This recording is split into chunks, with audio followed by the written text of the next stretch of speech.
आज आम पढ़ा आम नवम श्रेणीर ओडिया व्याकरण तृतीय अध्यायर अभ्यास प्रश्नपत्र से हूँ समासर अभ्यास प्रश्नपत्र।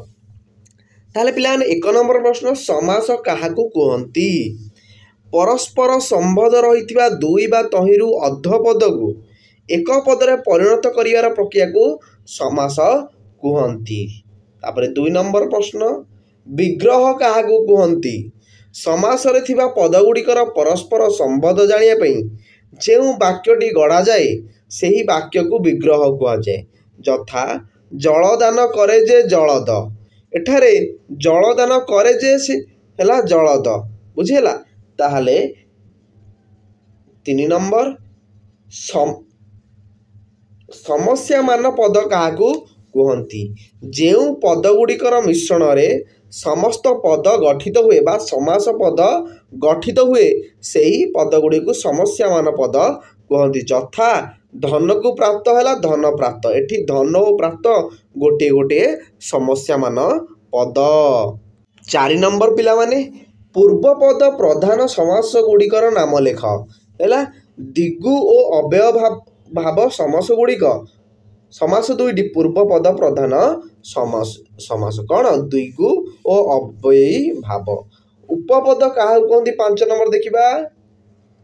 पद गठन काल धातु पूर्व जोग होइथिबा अन्य पदटी को उपपद कहती। पिला बुझे विषयटी ये खाली आम प्रश्न उत्तर कर चलवा। तापर 6 नंबर उपमेय क्या कहती। जहाँ विषय तुलना दि जाए सही प्रकृत वर्णनीय वस्तु को उपमेय कहा जाए। तापर 7 नंबर पिला माने समास निष्फल पद को कौन कहा जाए, ताकू समस्त पद बोली कहा जाए। 8 नंबर प्रश्न विग्रह वाक्यर अन्य नाम दुईटी कौन, सेला व्यास काव्य और समास काव्य। 9 नंबर समस्या मान पद दुईटी को कौन कहा जाए, सेला परपद और पूर्वपद। तापर 10 नंबर पिला माने जेउ समास रे परपद और पूर्वपदर अर्थ प्राधान्य रही थाए हैला सेला केउ समास रे। द्वंद्व समास रे परपद और पूर्वपदर अर्थ प्राधान्य रही थाए। केउ समास रे एटला जेउ न केउ सेला द्वंद्व समास रे परपद और पूर्वपद अर्थ प्राधान्य रही थाए। 11 नंबर प्रश्न केउ समास दुईटी उत्तर पद प्रधान। तत्पुरुष और कर्मधार समास दुईटी उत्तर पद प्रधान। तापरे बी रे देला गोटे पदरे उत्तर लेख। अर्थर प्राधान्य दृष्टि समास को मुख्यतः केते भाग रे विभक्त करा जायछि, सेला 6 भाग रे विभक्त करा जायछि। 2 नंबर प्रश्न पूर्व पद प्रधान समास रो गोटे उदाहरण लेख, सेला अव्ययी भाव। तापर 3 नंबर उत्तर पद प्रधान समास रो गोटे उदाहरण लेख तत्पुरुष। 4 नंबर उभय पद प्रधान समास गोटे उदाहरण लेख से द्वंद्व। 5 नंबर प्रश्न काहाकू अन्य पद प्रधान समास कहला बहुब्रीहि। तापर 6 नंबर देखिबा धन प्राप्त समासर नाम लेख, सेला द्वितीय तत्। शोकाकूल शुद्ध वासकबडी लेख, शोकरे आकूल। 8 नंबर पुत्र निमित्त शोक समस्त पद कौन हम, पुत्र शोक। रोग मुक्त व्यासकबडी कौन रोगरु मुक्त। तापर 10 नंबर चंद्रर अर्थ समस्त पदटी कौन हम, सेला अर्धचंद्र। 11 नंबर अनाबिल यह की प्रकार समास नच तत्पुरुष हैला। तापर 12 नंबर क्वेश्चन घर मुहा यही पदटीर व्यासकाव्य कौन हेबो, सेला घर को मुहा। 13 नंबर क्वेश्चन किए नित्य अर्थ प्रधान समास अटे, सेला बहुब्रीहि। 14 नंबर प्रश्न सुना मुदी यार विग्रह वाक्य कौन हेबो, सुना रे तैयारी मुदी। तापर 15 नंबर प्रश्न पिला माने राम निजर शक्ति को अतिक्रमण करी भिकारी को दान कला, समास जनित पद व्यवहार कले कौन हेबो, सेला यथाशक्ति। 16 नंबर प्रश्न पोकोसुंगा यह की प्रकार समास यला नित्य समास। 17 नंबर परस्पर संबंध थिबा दुई बा तत्वधिक पद को एक पदरे परिणत करिया कौन कहा जाए, सेला समास कहा जाए।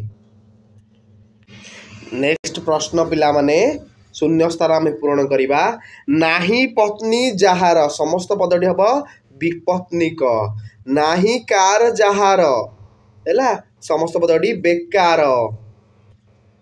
तापर 3 नंबर अगाध व्यास कव्यटी नाही गाध जार निराकार समासर नाम निषेधार्थक बहुब्रीहि समास तापर 5 नंबर प्रश्न पिला माने अन्य पद सहित सह शब्द जोगरे जो बहुब्रीहि समास हुए ताहाकू डैश समास से सार्थक बहुब्रीहि है पिला सहार्थक बहुब्रीहि तापर 6 नंबर शिष्य सहित अछंती जे समस्त पदटी डैश हम सशिष्य सहित अछंती जे तापर 7 नंबर सश्रिक व्यास काव्यटी डैश हम से स्त्री सविनय समासर नाम सहार्थक बहुब्रीहि तापर 9 नंबर प्रश्न समान शब्द सहित बहुब्रीहि समास हेले समान स्थान रे डैश हुए समान स्थान रे स हुए 10 नंबर प्रश्न पिला माने समान गोत्र जहार समस्त पदटी डैश हम सगोत्र हरिहर विग्रह वाक्यटी हरि युक्त हर हरि ओ हर तापर 12 नंबर जो समास रे संख्यावाचक शब्द पूर्व थाई समस्त पदटी समाहार बा समष्टि को बुझाऊ थाए ताकू डैश समास कहा जाए ताकू दिग्गु समास कहा जाए चौपदी समासर नाम दिग्गु 14 नंबर तीन फलर समाहार समस्त पदटी डैश हेब त्रिफला है पंचवटी शुद्ध व्यास काव्यटी किए पंचवटर समाहार तापर 16 नंबर पिला माने जेउ समास रे समस्त पद समस्यमान पद मान मध्यरु काहारी अर्थ को न बुझाई अन्य को बुझाए ताकू डैश समास कहा जाए ताकू बहुब्रीहि समास कहा जाए तापर 4टी विकल्प मध्यरु आमे गोटे बाछि लेखिबा देछि अर्थर प्राधान्य दृष्टि समास को मुख्यतः केते भाग रे भेद 6 भाग रे 2 नंबर प्रश्न निम्न प्रदत्त मध्यरु केउटी पूर्व पद प्रधान समास अटे से अव्ययी भाग ऑप्शन बी होची करेक्ट आंसर 3 नंबर प्रश्न केउटी उत्तर पद प्रधान समास अटे से तत्पुरुष 4 नंबर केउटी उभय पद प्रधान समास अटे से द्वंद्व 5 नंबर प्रश्न काहाकू अन्य पद प्रधान समास कहा जाए से बहुब्रीहि को तापर 6 नंबर धन प्राप्त समासर नाम लेख से द्वितीय तत् तापर 7 नंबर प्रश्न शोक आकूल शुद्ध व्यास काव्यटी को बाछ से शोकरे आकूल ऑप्शन सी तापर 8 नंबर पुत्र निमित्त शोक समस्त पदटी को बाछ से पुत्र शोक तापर 9 नंबर प्रश्न रोग मुक्त व्यास काव्यटी को बाछ रोगरु मुक्त तापर 10 नंबर प्रश्न पिला माने चंद्रर अर्थ समस्त पदटी कौन हम अर्धचंद्र 11 नंबर प्रश्न अनाबिल या की प्रकार समास या नॉट तत्पुरुष समास तापर 12 नंबर प्रश्न घर मुहा यही पदटी व्यास काव्यटी कौन हेब पिला माने यार हम घर को मुहा ऑप्शन ए होची करेक्ट आंसर 13 नंबर प्रश्न निम्नोक्त मध्यरु किए नित्य अर्थ प्रधान समास अटे से बहुब्रीहि 14 नंबर प्रश्न पिला माने सुना मुदी यार विग्रह वाक्य कौन हम सुना रे तैयारी मुदी तापर 15 नंबर राम निजर शक्ति को अतिक्रमण करी भिकारी को दान कला रेखांकित पदस्थान रे उपयुक्त समास जनित पद व्यवहार कले कौन हम से यथाशक्ति तापर 16 नंबर प्रश्न पोकोसुंगा यह की प्रकार समास या कौन नित्य समास 17 नंबर प्रश्न परस्पर संबंध थिबा दुई बा तत्वधिक पद को एक पद रे परिणत करिया को कौन कहा जाए समास कहा जाए 18 नंबर प्रश्न समास रे पद गुड़िक मिलित हेबा परे जेउ पद सृष्टि हुए ताकू कौन कहंती ताकू समस्त पद कहंती 19 नंबर प्रश्न देखिबा जेउ पद गुड़िकर मिश्रण रे समस्त पद गठित हुए से ही पद गुड़ी को की पद कहा जाए से समस्या मान पद तापर 20 नंबर समास अंतर्गत पदमानकर परस्पर संबंध को डैश कहा जाए से हला विग्रह वाक्य।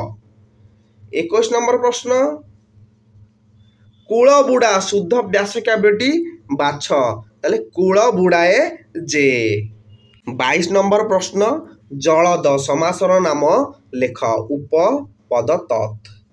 तापर 23 नंबर जेउ समासरे समस्त पदरे विभक्ति चिन्ह लुप्त हुए नहीं ताकू की समास कहती ताकू अलुक समास कहती। 24 नंबर बने चर विग्रह वाक्यटी कौन हम बने चरे जे। प्लाने विषयटी संपूर्ण समाप्त है।